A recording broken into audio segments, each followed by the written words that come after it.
Buenas tardes a todos y a todas. Es un honor para mí estar presentando a la doctora Ana Benco en el marco de la conferencia de la Sociedad Brasilera de Genética. La doctora Benco es bióloga, tiene un PhD en Ciencias Naturales con énfasis en genética vegetal de la Universidad de Viena, Austria.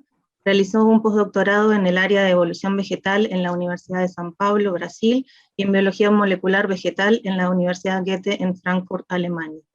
En 1994 ingresa en el Departamento de Genética de la Universidad Federal de Pernambuco, en Brasil, donde actualmente se desempeña como profesora titular y como jefa del Laboratorio de Genética y Biotecnología Vegetal del Centro de Biociencias de dicha universidad.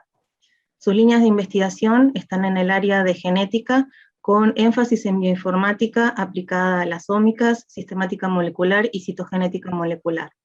En estas líneas ha publicado 142 artículos científicos en revistas de alto impacto, 2 libros y 30 capítulos de libros. Ha orientado a 99 alumnos de posgrado, 11 de postdoctorado y más de 80 alumnos de grado. La doctora Benco fue 2 veces coordinadora del programa de posgrado en genética de la Universidad Federal de Pernambuco, jefa del departamento de genética de la misma universidad y presidente regional y para el nordeste de la Sociedad Brasilera de Genética. Es coordinadora de varias redes ómicas como InterSig Network, Nordest, COPI, Genomic Consortium y Vitis Omics. Ha organizado 34 eventos científicos, de los cuales en 13 actuó como presidente. Participó como miembro del comité asesor en el área de genética del CNPq, del área de ciencias biológicas en la FACEPI, también en el área de ciencias biológicas de la CAPES. En 2020 es designada como miembro de la Academia Pernambucana de Ciencias, presidente de la Sociedad Brasilera de Genética y miembro del Consejo de Investigación de la Universidad Federal de Pernambuco.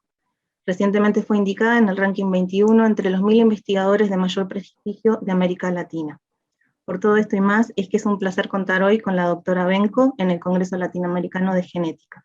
Agradeciéndole por estar aquí compartiendo sus trabajos con nosotros, le paso la palabra a la doctora Ana Benco con la presentación Omics and Bioinformatics of Plants Under Environmental Stress, Examples of Plants from Northeast Brazil. Gracias, Ana. Muchas gracias, Magdalena.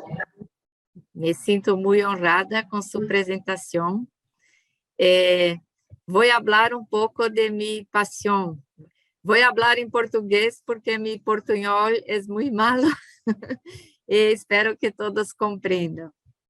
Então, como Magdalena disse, o título da minha palestra é Ómicas e Bioinformática de Plantas sob estresse ambiental, exemplos do Nordeste brasileiro. O Nordeste brasileiro inclui várias fitofisionomias, né?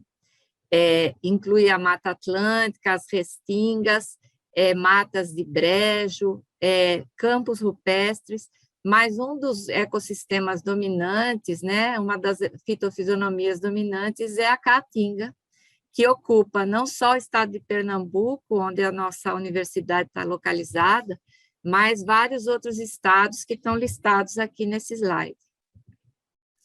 A caatinga é uma vegetação semiárida, esse nome significa, em tupi-guarani, mata branca, isso porque grande parte do ano essa mata ela fica totalmente sem chuvas, né? Os índices pluviométricos dessa vegetação são baixíssimos, então a vegetação ela é altamente adaptada à seca e também a solos rasos, pedregosos e com poucos nutrientes. Então, dos interesses atuais, né, inclusive da agricultura, é entender por que algumas plantas apresentam tolerância a estresses abióticos, como a seca e a salinidade, enquanto outras plantas, inclusive às vezes da mesma espécie, você tem indivíduos tolerantes e indivíduos que são totalmente suscetíveis.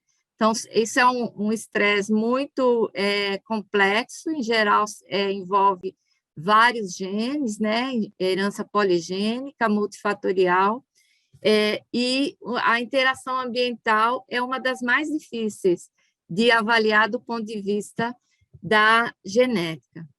Uma das perguntas que nós temos com algumas plantas desse ambiente e outras também, incluindo plantas cultivadas, é a questão de que quais as diferenças entre plantas lenhosas e herbáceas, perenes e anuais. Então, se você for olhar os bancos de dados de genomas e transcriptomas vegetais, a gente observa que há uma predominância de informação sobre plantas herbáceas.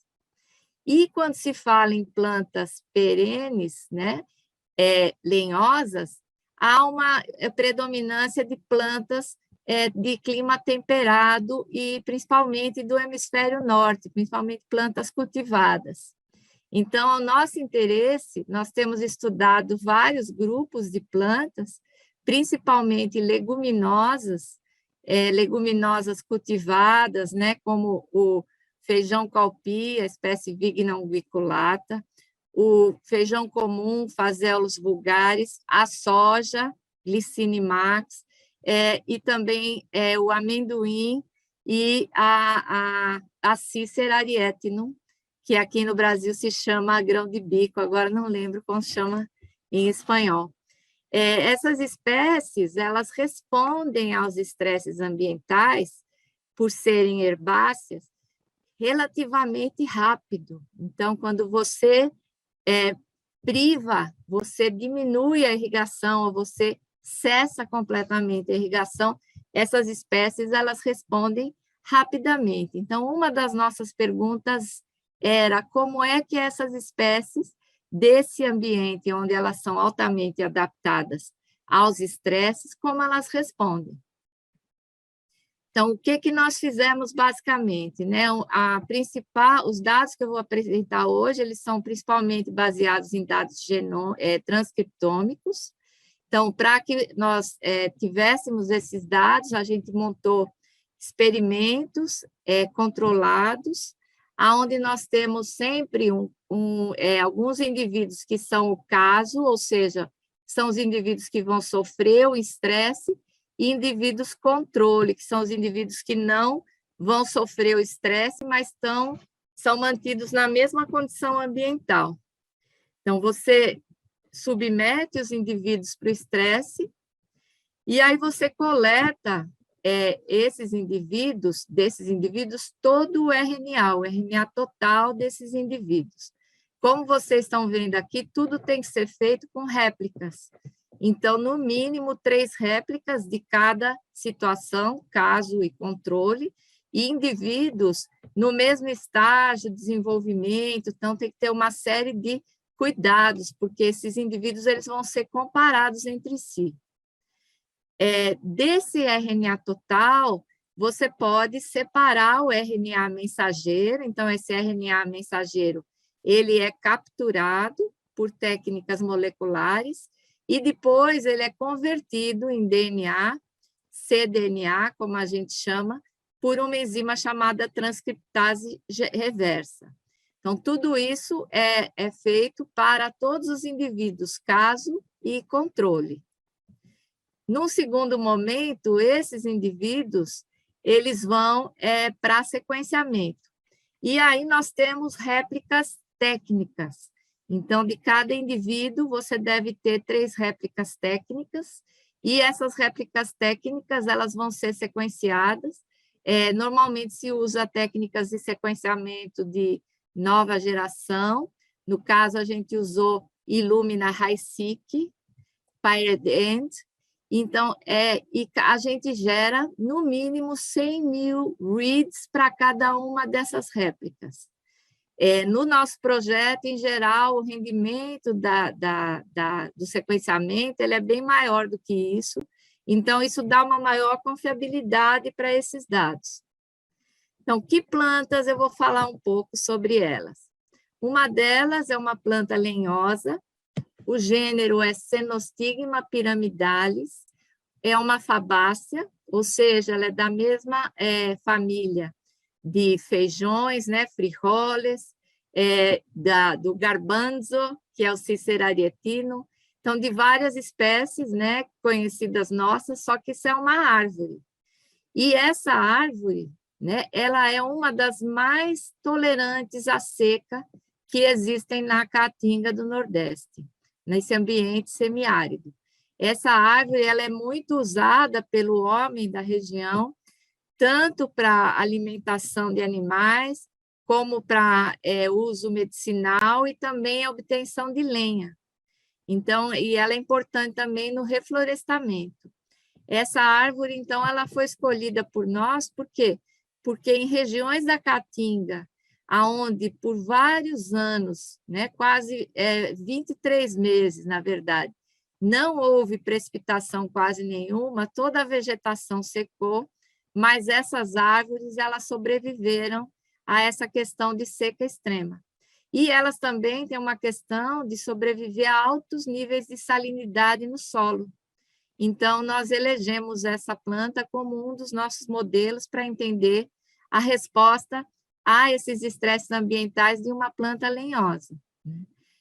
Uma outra planta que nós escolhemos é essa que está do lado direito, ela é chamada Calotropis procera, o nome popular dela aqui no Brasil é bombardeira, é uma planta invasora, é uma planta exótica, ela apareceu aqui no Brasil de alguma forma introduzida, e ela está avançando sobre várias regiões nativas, e o que essa planta tem de interessante, nós inclusive acabamos de submeter um artigo, é que ela sobrevive a condições ambientais muito diferentes da mesma maneira. Então, ela sobrevive nas dunas da costa, né, na restinga, ela sobrevive em terrenos baldios, ela cresce em frestas de calçadas, ela sobrevive na Caatinga, inclusive nas regiões extremamente secas, onde toda a vegetação perde as folhas, e só plantas suculentas vivem. Essa planta ela continua assim como ela está aqui, verde, e como se nada tivesse acontecido.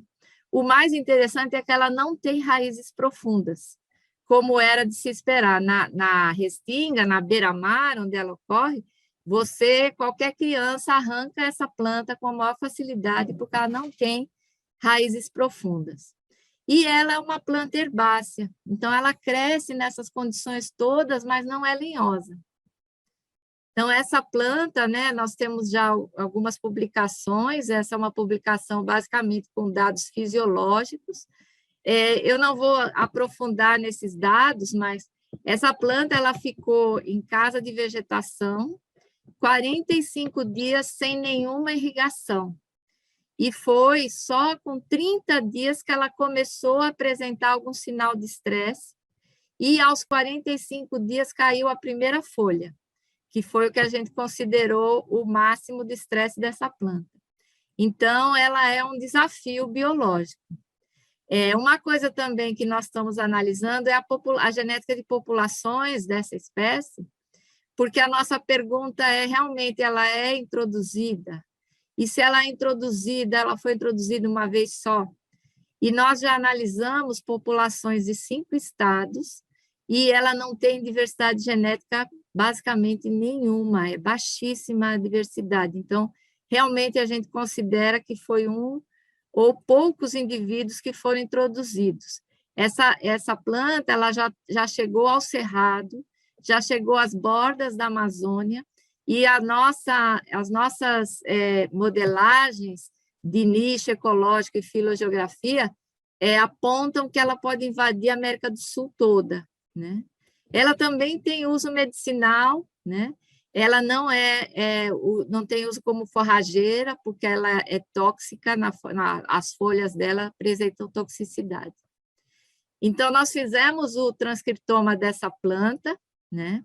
E nós fizemos vários tempos, né? 30 minutos, 2 horas, 8 horas e 45 dias, que foi o que nós consideramos o estresse máximo, e nós aplicamos, nesse período aqui de 45 dias, 100 milimolar de água com sal, né?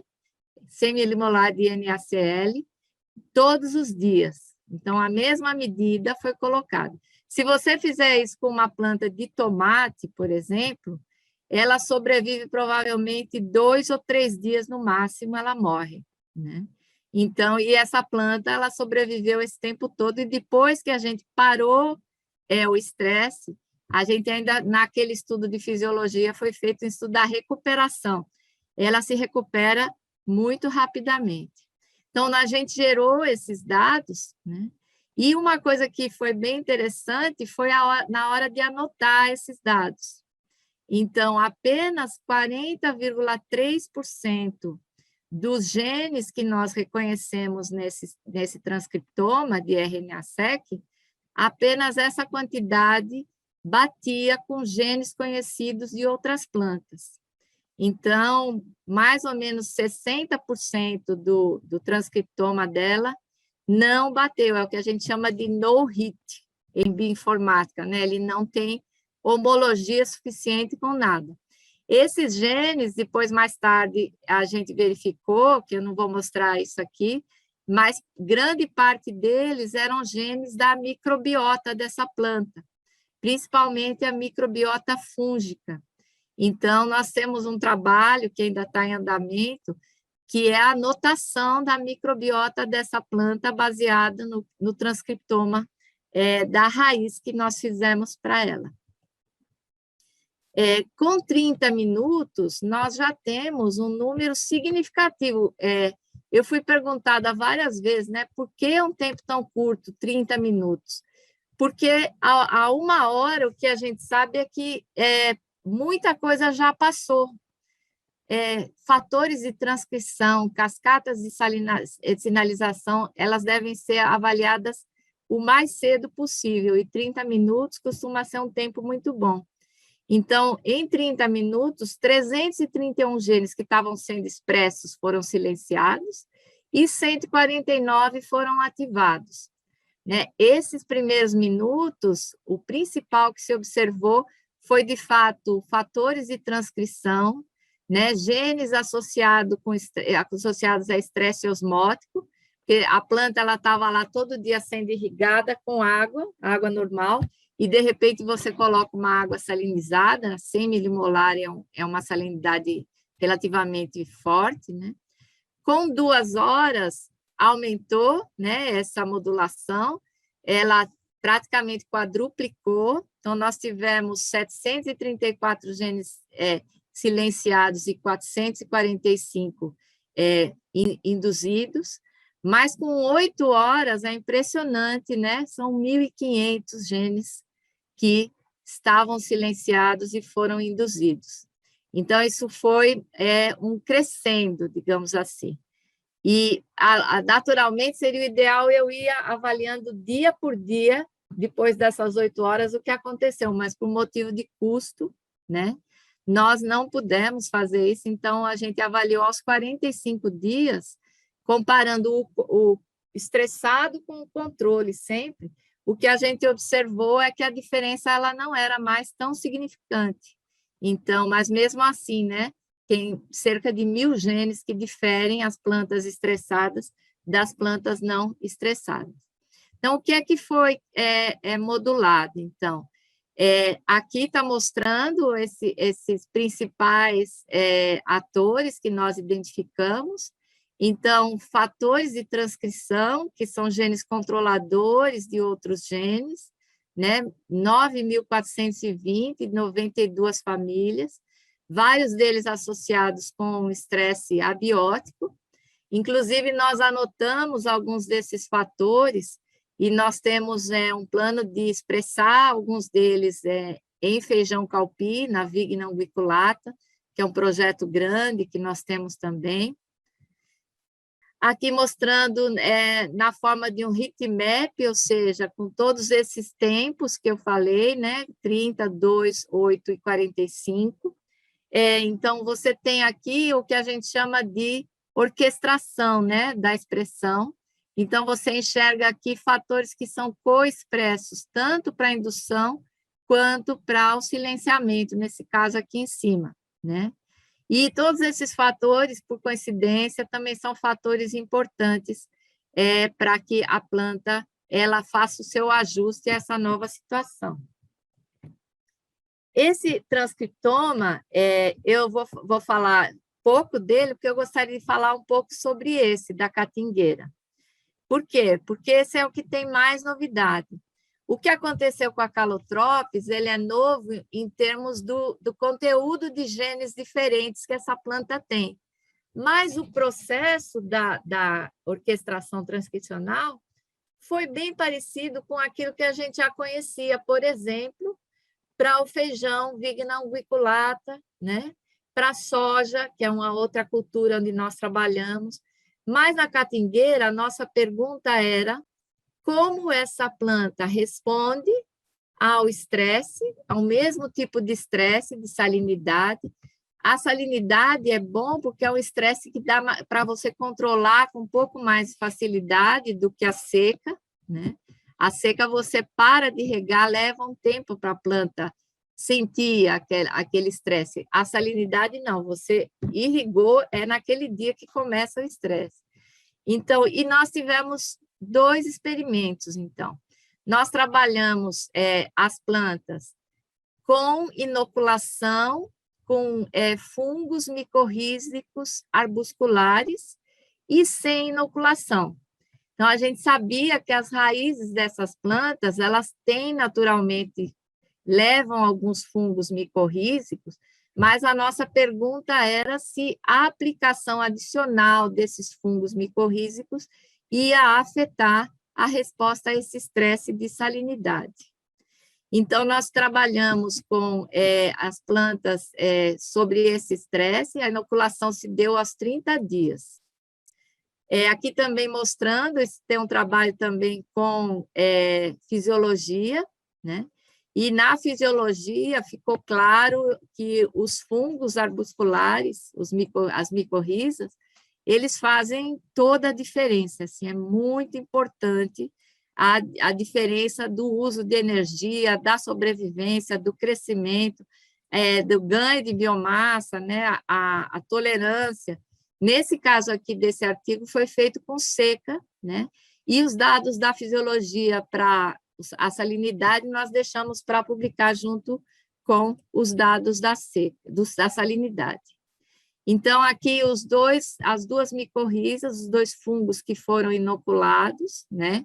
Então, nós tivemos controle, plantas estressadas com a salinidade, só a inoculação com fungo, e esse experimento foi o controle das plantas inoculadas com fungos submetidas ao estresse de salinidade.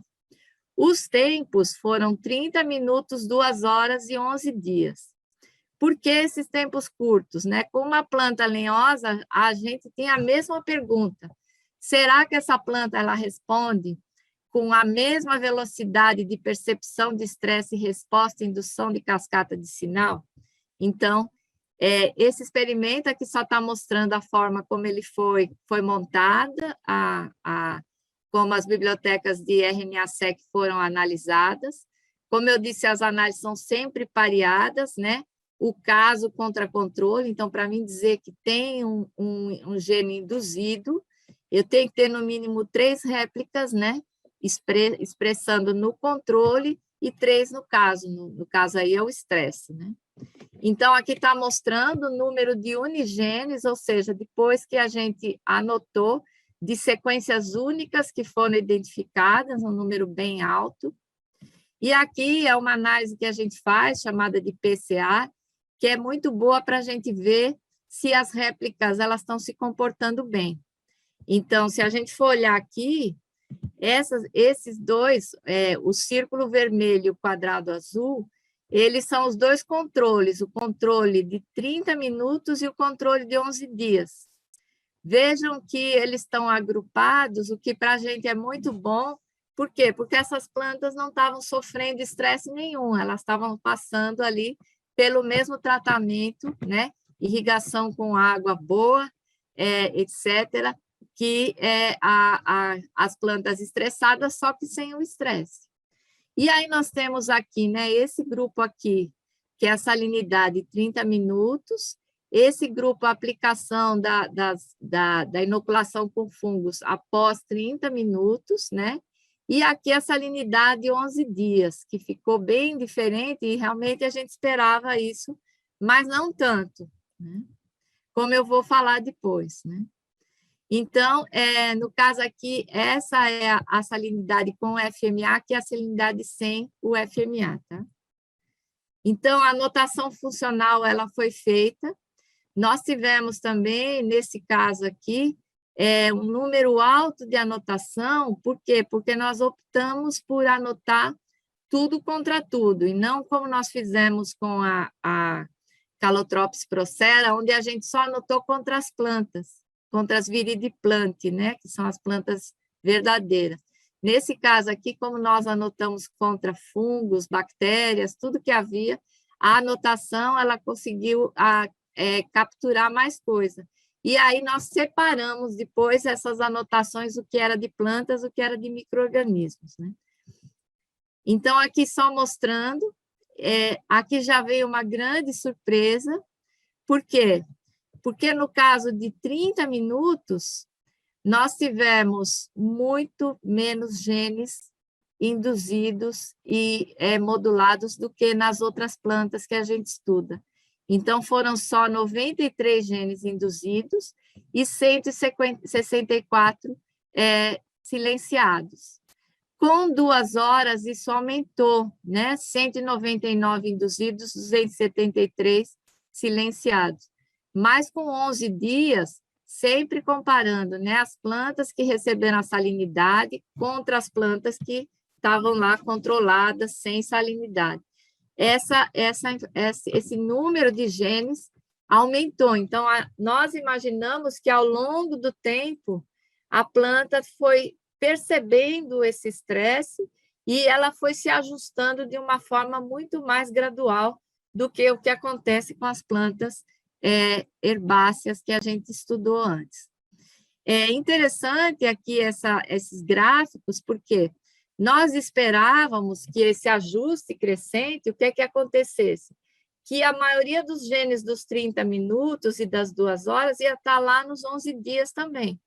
Mas quando a gente olha esse gráfico, né, então nós temos aqui esse número de genes, né, diferencialmente expressos, que inclui tanto induzido quanto reprimido, aos 11 dias, aqui às 2 horas, aos 30 minutos. Mas vejam aqui os genes compartilhados entre os diferentes tratamentos, né? Então, 2 horas e 11 dias, 60 genes, 30 minutos e 2 horas, só 36, 30 minutos e 11 dias, 30, e todos os tempos, apenas 6 genes. Então, isso a gente achou extremamente surpreendente no caso dessa planta, e isso foi, a gente validou alguns desses genes para entender se realmente isso era válido, né? Então, nós fizemos validação para o PCR em tempo real. Então, aqui mostrando, né, uma das vias, que isso aqui é uma técnica que a gente usa para avaliar a presença desses genes nas vias metabólicas, essa ferramenta chamada MapMan é muito boa para isso. Então, o que é que a gente enxerga aqui? Por exemplo, no metabolismo primário, né, 30 minutos, 2 horas, 11 dias, né?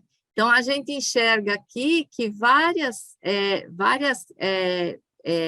vias, elas ainda estavam ou totalmente silenciadas, né? Ou elas não tinham nenhum representante. Se você for olhar algumas aqui, né, elas não tinham nem representação. Com 2 horas, a gente já teve aqui, ó, uma ativação forte dos terpenos, né? Aqui também, né, nessa parte aqui da fermentação.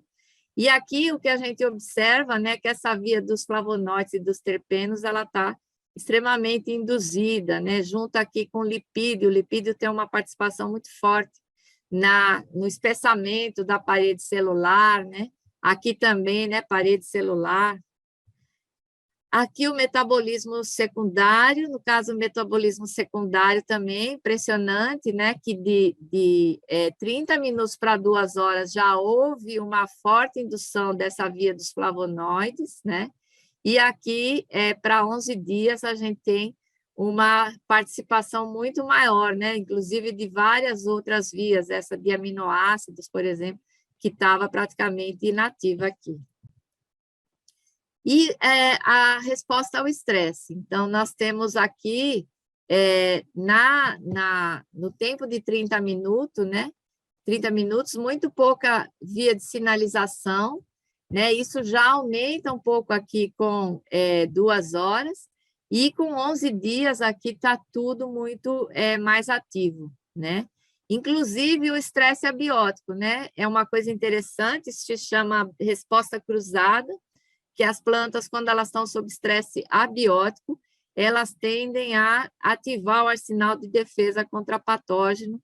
Por quê? Porque elas se tornam, digamos assim, meio suscetíveis a esses agentes, então a ativação desses genes garante, né, que uma árvore como essa, no caso da catingueira, ela consiga sobreviver na época da seca extrema, quando a maior parte das plantas elas não têm folhas, e ela fica poucos meses sem folha, ela volta a brotar, mesmo com a condição de seca, né?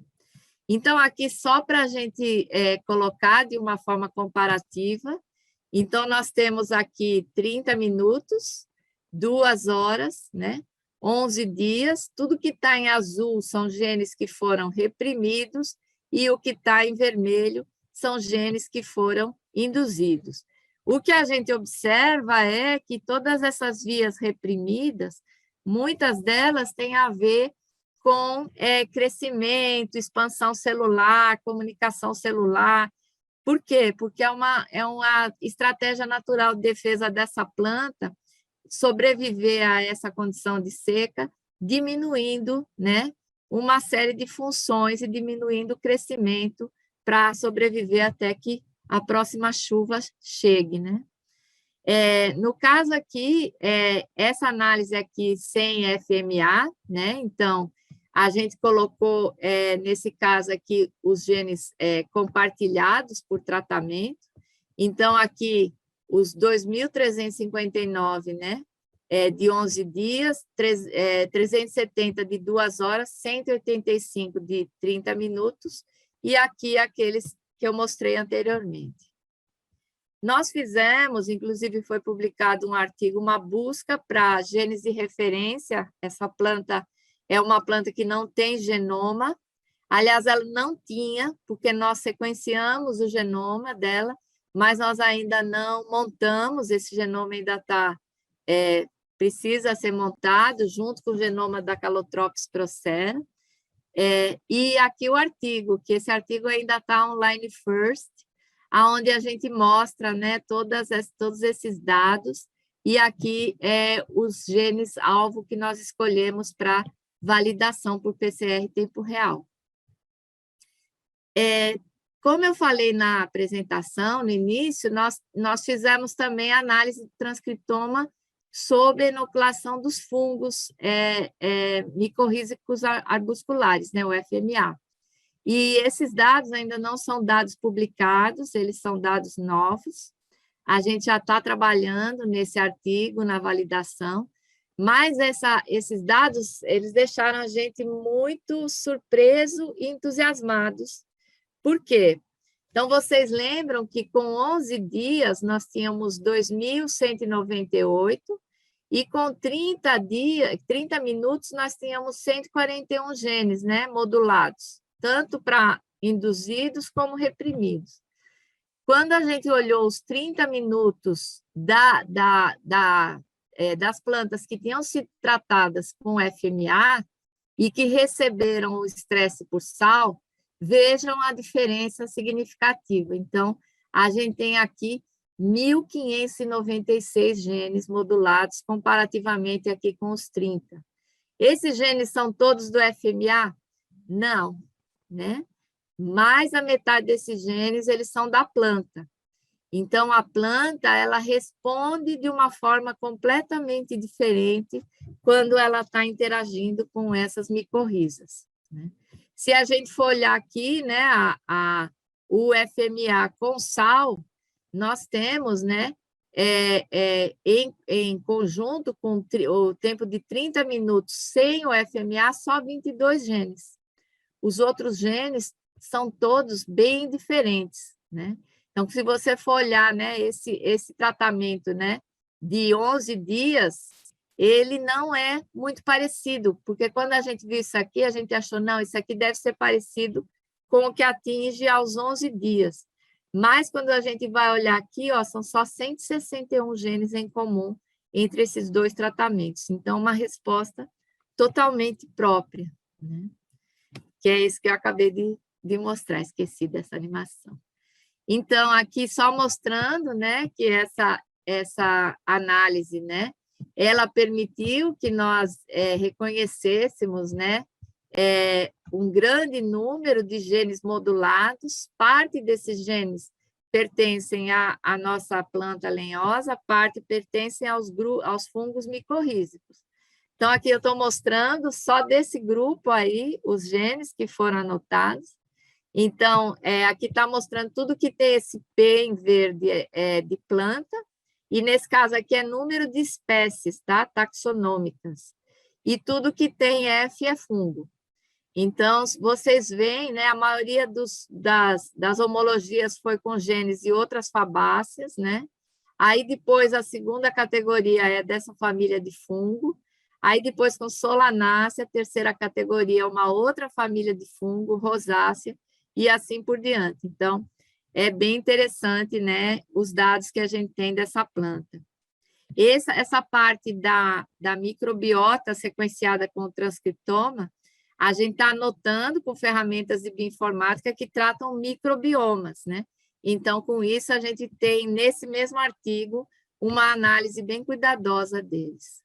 Então, só mostrando que a gente trabalha com outras leguminosas, como eu falei no começo, né? Essa rede aqui de leguminosas aqui do Brasil, nós somos coordenadores das iniciativas biômicas do feijão calpi, mas os grupos todos interagem bastante, né? E é bem interessante, nós estamos, inclusive, considerando um novo projeto em conjunto. E com relação ao microbioma, né? Nós acabamos de gerar um trabalho, uma análise do microbioma daquela outra planta, a Calotropis procera. Então, nós isolamos o microbioma das raízes das plantas que crescem quase à beira-mar, que elas são banhadas pela água do mar, né? Então, aguentam muita salinidade na areia da praia mesmo, e plantas da região de Petrolina, né? Que é uma caatinga muito seca, né? Uma região nativa onde essas plantas ocorrem, e nós estamos comparando.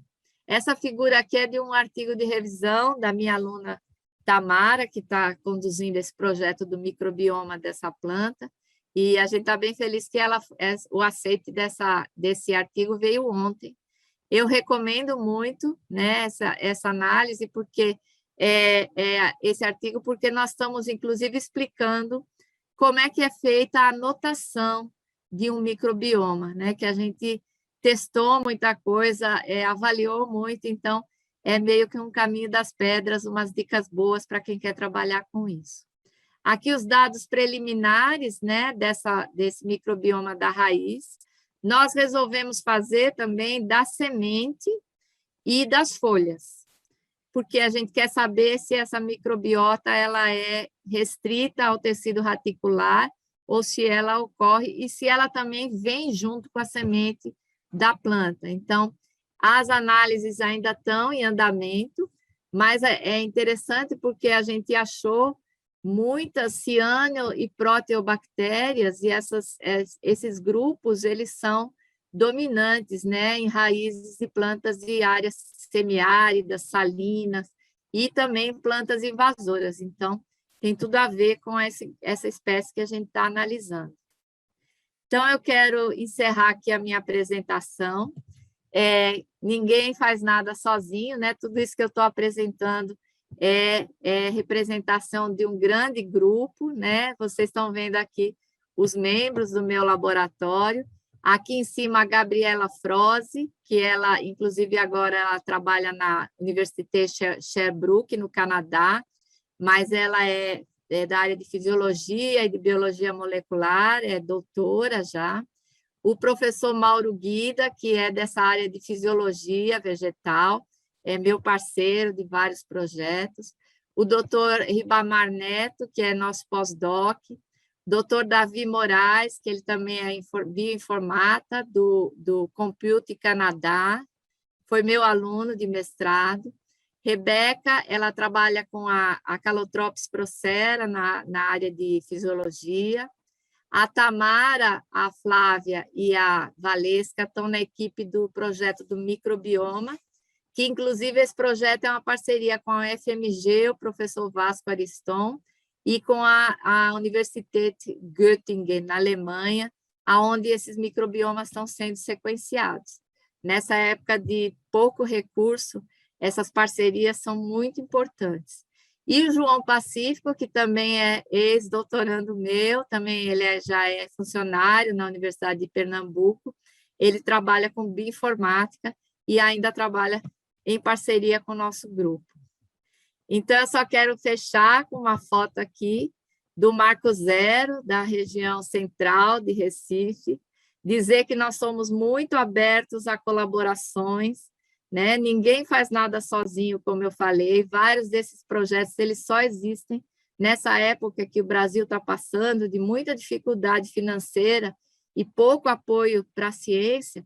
Sem as parcerias, nós não seríamos ninguém. Então, da mesma forma como muitos parceiros me ajudam, nosso laboratório está sempre aberto para parcerias, para orientações. Então, e na bioinformática, eu sempre digo, dá para fazer muita coisa, cada um no seu cantinho. Então, é uma área muito inclusiva, digamos assim, em termos de parceria. Então, eu quero agradecer, dizer que foi ótimo, espero que eu não tenha passado do tempo. Falei rápido, né, Magdalena? Eu falei que ia falar devagar, viu? Desculpa. Oh, excelente, muchísimas gracias, Ana. Excelente la conferencia. Y bueno, ahora abrimos la ronda de preguntas. Tenemos algunas preguntas y comentarios. Impresionante presentación, hay un comentario, un trabajo fascinante. Y la pregunta es, ¿cómo consiguen eliminar los contaminantes al hacer la anotación de todos los transcriptos juntos, de plantas y microorganismos conjuntamente? Então, antes nós fazíamos análises, montávamos os contigs diretamente, né? No caso desse transcriptoma da Calotropis procera, nós optamos por usar da Xenostigma piramidalis, a catingueira, optamos por usar um sistema mais rigoroso de montagem dos contigs. Por quê? Porque nós queríamos avaliar a coexpressão dessa microbiota e da microbiota da raiz da planta. Mas em outros projetos, como no projeto, a gente tem um projeto com Grapevine, né, com Vitis, a gente tem uma rede voltada para também estresse abiótico, porque como no Chile, aqui no Brasil, nessa região do Vale do Rio São Francisco, nós temos parreirais, né, plantações de videiras, e no caso da videira, a gente filtrou esses dados, que não interessava para a gente, os dados, porque não é um solo natural, e depois fez essa montagem dos contigs. Tem ferramentas de bioinformática já para fazer esse tipo de análise. E esses dados filtrados, se for do seu interesse, você pode também anotar, avaliar, para entender qual era a microbiota que estava interagindo ali. Até é interessante, porque às vezes você tem o caso e o controle acaba tendo microbiotas diferentes. Então, se você aplica um sal, por exemplo, a microbiota nativa, provavelmente parte dela morre. Então, é interessante você analisar esses dados também sobre essa ótica. Y en cuanto a Calotropis, ¿analizaron más de un genotipo? Mencionaste que había muy poca variabilidad genética. ¿Hay genotipos del lugar de origen, por ejemplo, y que hayan analizado si se comportan igual o tienen diferencias? Não temos, porque essa planta ocorre na África, no Oriente Médio, né? Em lugares, inclusive, desertos. Nós queremos muito essas amostras, né? E eu encontrei uma, inclusive, nos Estados Unidos, na Flórida. que foi na semana em que estourou a pandemia, eu estava nos Estados Unidos, num evento, e, infelizmente, quando eu trouxe ela para o Brasil, ela contaminou com hongos, então nós não usamos. Mas agora eu tenho um professor que é parceiro nosso, que está na Universidade do Catar, e ele diz que no deserto lá, quase nada cresce, mas essa planta está lá, linda e bela, com suas raízes pouco profundas e verde, né, bonita, do jeito que vocês viram aqui nas fotos. Então, eu tenho muita preocupação com essa planta, porque pela nossa estudo de modelagem de nicho e filogeografia, ela vai chegar nesses outros países da América do Sul e países que têm clima semiárido, como locais com clima semiárido, a chance dela se estabelecer é muito grande. Y hay otra pregunta de Paola Gallero. Dice que tiene curiosidad en saber si a través de los análisis de la microbiota consiguen identificar otros microorganismos promotores del crecimiento de las diferentes plantas que analizaron. Sim, Paola. Inclusive, nós identificamos vários que podem ter uma importância biotecnológica, né? No caso, por exemplo, da Xenostigma piramidalis, ela tem uma microbiota de micorrizas arbusculares, porque nós trouxemos para a casa de vegetação o solo da área onde a planta foi coletada, onde a gente coletou as sementes, nós trouxemos solo dessa região, deu muito trabalho, mas como ela não é adaptada a qualquer solo, né, ela precisa de um solo pobre, seco, é um solo especial, então a gente avaliou que ela tem as suas próprias micorrizas, né? Naturalmente, a aplicação adicional daquelas 2 micorrizas, que são também micorrizas de plantas da caatinga, mas que ainda estão em estudo por uma parceira nossa, a professora Leonor Maia, e foi ela quem cedeu os inóculos. No caso da Calotropis procera, ainda está muito no começo a nossa anotação, mas nós percebemos, sim, que tem vários fungos e bactérias que são benéficos, e tem alguns surpreendentes, por exemplo, bactérias que elas são termorresistentes e pouco presentes em plantas, né? Pouco reportadas, né? A gente precisa analisar isso com mais cuidado. Então, é uma coisa interessante, né? Talvez o desafio depois vai ser isolar, né? Se você identifica, não quer dizer que você vai conseguir depois isolar, manter e inocular uma planta, né? Então, isso depende de pessoas, né? Que isso já não é a nossa especialidade, mas parcerias nesse sentido, acho que são bastante importantes. Bueno, otra vez agradecerte por la excelente presentación y bueno, y damos por terminada la conferencia. Muchísimas gracias y gracias también al público. Muchas gracias a todos. Espero que tenham gostado. Mi email está en la presentación. Me escriban.